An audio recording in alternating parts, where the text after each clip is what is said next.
عشق میں کیا بچائیے، عشق میں کیا بچائیے، عشق میں کیا لٹائیے، سارا فسانہ آل نبی لکھ گئی ریت پر۔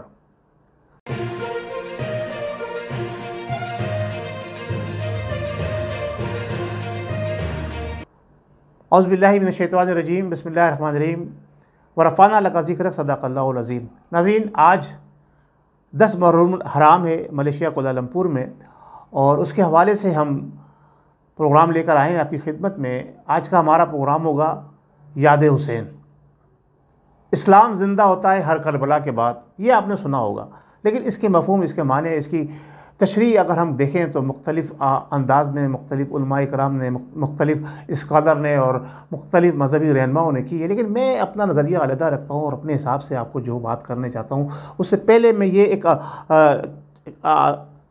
ادیب ہمارے رائے پوری صاحب ہیں، ان کی چھوٹی سی ایک کتاب میرے پاس آیا ہے، اس کو میں پڑھنا چاہتا ہوں آپ کے سامنے، کہ آل نبی کا کام تھا آل نبی کر گئے۔ نعت گو شاعر کا ہے، یہ بڑا بہترین کلام ہے۔ اور آیا نہ ہوگا اس طرح حسن و شباب ریت پر، گلشن فاطمہ کے تھے سارے گلاب ریت پر، گلشن فاطمہ کے سارے گلاب تھے ریت پر۔ دیکھیے بڑے پیارے انداز میں انہوں نے اس کتاب کو لکھا ہے کہ آل بطول کے سوا کوئی نہیں کھلا سکا، آل بطول کے سوا کوئی نہیں کھلا سکا، قطرہ آب کے بغیر، قطرہ آب کے بغیر اتنے گلاب ریت پر۔ اور اس کے ساتھ ساتھ انہوں نے یہ بھی کہا ہے یہاں پہ، جتنے سوال عشق نے کیے آل رسول سے، جتنے سوال عشق نے کیے آل رسول سے، ایک کے بعد ایک کے جواب دیتے گئے ریت پر۔ ناظرین، یہ اور بہت ساری چیزیں ہیں ایسی جو ہمارے سامنے آتی ہیں، اس کو ہم اپنا جو ہے وہ محبت اہل بیت اطہار کے حوالے سے ہم بیان کرتے ہیں، تو یہ ہمارے دلوں کا مرکز ہے، محور ہے اور منشا ہے کہ ہم پیارے نبی خاتم النبیین محمد مصطفیٰ صلی اللہ تعالیٰ علیہ وسلم کے جس طرح سے چاہنے والے ہیں، اور ہم یہ کہتے ہیں کہ ہماری جان آپ پر قربان، ہماری اولاد آپ پر قربان، ہمارا سب کچھ آپ پر قربان، یعنی آپ کی محبت سے بڑھ کر ایک مسلمان کے لیے اور کوئی چیز دنیا میں معنی نہیں رکھتی، اس کی جان، اولاد، مال، زر، زمین، سب چیزوں کو لٹا دے عشق مصطفیٰ صلی اللہ تعالیٰ علیہ وآلہ وسلم پر۔ اسی طرح سے ہمارا پختہ یقین اور ہمارا عقیدہ ہے کہ ہم آل رسول کے لیے بھی ہر طرح کی قربانی اسی طرح سے، اسی انداز میں دینے کے لیے ہم وقت تیار رہتے ہیں۔ اب ہوا کیا کربلا میں، یہ کوئی کیا بتا سکے، ہوا کیا کربلا میں کوئی کیا بتا سکے۔ رب نے سجائی تھی وہ محفل، رب نے سجائی تھی وہ محفل آل نبی کے واسطے، بتانا مقصود تھا قوم یہود کو کہ مسلمان کس طرح سے کٹاتے ہیں اپنی گردنیں عشق مصطفیٰ میں۔ یہ سارا سلسلہ جو تھا اللہ تبارک و تعالیٰ کہ نبی خاتم النبیین محمد مصطفیٰ صلی اللہ تعالیٰ علیہ وسلم نے اپنی حیات ظاہری میں ہی بتا دیا تھا کہ میرے دو یہ پھول ہیں حسن اور حسین،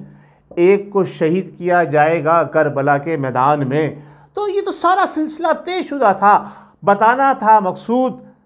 آنے والی مسلمان قوم کو، نسلوں کو، کہ کس طرح سے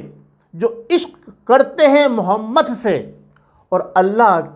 تبارک و تعالیٰ کے ماننے والے ہیں، وہ اپنا پورا کنبہ لٹا دیا کرتے ہیں۔ ناظرین، ہمارے ادیب، ہمارے مورخ، ہمارے جو لوگ لکھتے ہیں، مختلف بیان کرتے ہیں، اور کچھ لوگ اس حد تک بڑھ جاتے ہیں کہ وہ گستاخی کے زمرے میں آ جاتا ہے، اس طرح کی لفاظی کرتے ہیں کہ جناب علی وہ بے ادبی کے زمرے میں چلی جاتی ہے کہ چادریں کھینچ دی، نعوذ باللہ یہ ہو گیا، فلاں ہو گیا۔ نہیں، ایسا کچھ نہیں تھا وہاں پر، ایسا کچھ نہیں تھا وہاں پر۔ اصل مقصد اور اصل جو منبع تھا وہ یہ تھا جو نبی کریم صلی اللہ علیہ وسلم کے نواسے حضرت امام حسین علیہ السلام نے سجدے میں سر کٹا کے بتایا کہ کس طرح سجدے میں سر کٹاتے ہیں اس نبی کے چاہنے والے۔ تو آج کا جو ہمارا یہ دن ہے یہ بڑا معتبر دن ہے، اس دن کی اہمیت اور فضیلت جو ہے وہ صرف اور صرف واقعہ کربلا کے حوالے سے نہیں ہے۔ اس دن کی اہمیت اور فضیلت جو ہے وہ پچھلی قوموں میں بھی چلتی آئی ہے، یعنی نبی کریم صلی اللہ تعالیٰ علیہ وسلم پر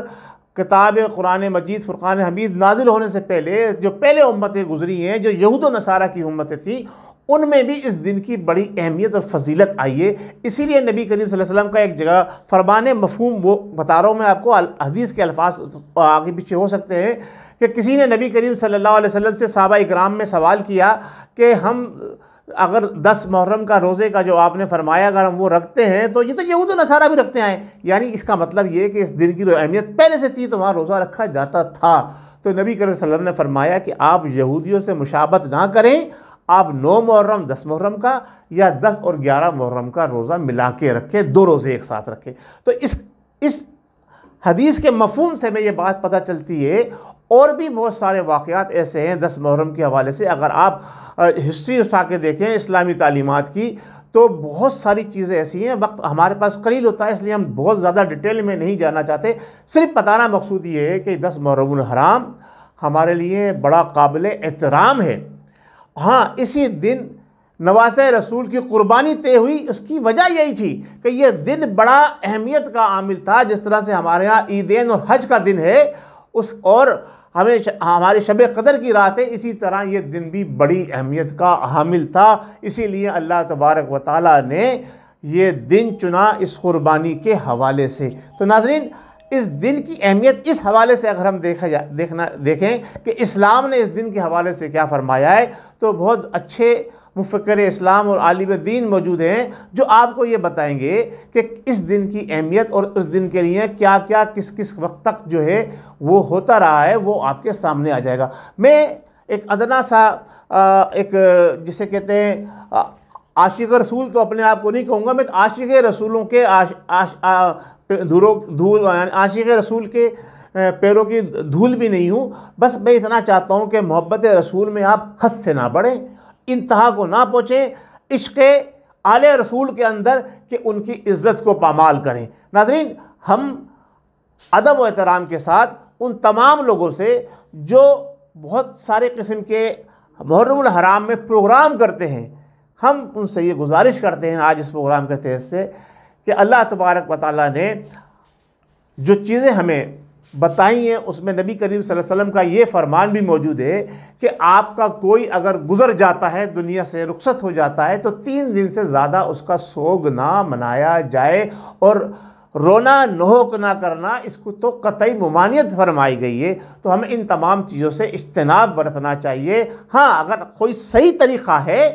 ایصال ثواب کا تو وہ یہ ہے کہ آپ قرآن پڑھیں، درود شریف پڑھیں اور تسبیحات پڑھیں، نوافل پڑھیں، اور جو ہمارے مرومین ہیں جو اس دنیا فانی سے گزر گئے ہیں ان کے لیے ایصال ثواب کریں، ان کے لیے دعا کریں، اور